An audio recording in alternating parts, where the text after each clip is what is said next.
ഏലവും കുരുമുളകും കാപ്പിയും കൃഷി ചെയ്ത് ജീവിക്കുന്ന കുടുംബങ്ങളാണ് വള്ളക്കടവ് പ്രദേശത്ത് അധികവുമുള്ളത്. വലിയ വളവിലയും കൂലിച്ചിലവും മുടക്കിയാണ് ഇവിടെ കർഷകർ കൃഷി ഇറക്കുന്നത്. വിളവെടുക്കും മുൻപ് തന്നെ കാട്ടുപന്നികൾ കൃഷിയിടം ആകെ നശിപ്പിക്കും. ഏലച്ചെടികൾ കുത്തിയിളക്കും.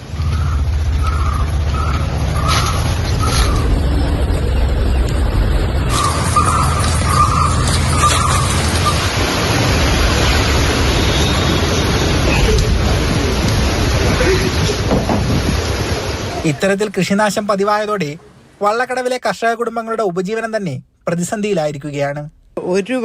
ഒരു കാച്ചിലോ ചേമ്പോ ചേനയോ ഒന്നും ഇട്ട് തിന്നാനുള്ള ഇതില്ല. ഞങ്ങൾക്കിപ്പോൾ കൊതിയ. അതുപോലെ കാട്ടുപോത്ത് ഞാൻ നോക്കുമ്പോൾ ഞാൻ ഇവിടെ ഏറ്റവും മണ്ടയ്ക്ക് വലിഞ്ഞു നിന്ന് ചപ്പ് തിന്നുക. ഒരു സാധനം വെച്ച് പിടിപ്പിക്കാൻ മ്ലാവ് കേഴ ഇതൊന്നും സമ്മതിക്കുന്നില്ല. നിങ്ങൾ തന്നെ നോക്ക്, കിണർ കുഴിച്ചിട്ടേക്കുന്ന പോലെ ഏലത്തിന് ചുവടെല്ലാം ഇട്ടേക്കുന്നത്. കർഷകർക്ക് പുറമെ ഇരുചക്ര വാഹന യാത്രികർക്കും കാട്ടുപന്നികൾ വലിയ ഭീഷണിയാണ്. വനം വകുപ്പ് അധികൃതർ വിഷയത്തിലിടപെട്ട് ശാശ്വതമായ പരിഹാരം കാണണമെന്നാണ് പ്രദേശവാസികളുടെ ആവശ്യം. കാട്ടുപന്നി ആക്രമണം ഇതേ നിലയിൽ തുടർന്നാൽ കൃഷി അവസാനിപ്പിച്ച് മറ്റു തൊഴിൽ തേടേണ്ട അവസ്ഥയിലാണ് മലയോര കർഷകർ. വള്ളക്കടവിൽ നിന്നും നന്ദുഷ എസ്, മാതൃഭൂമി.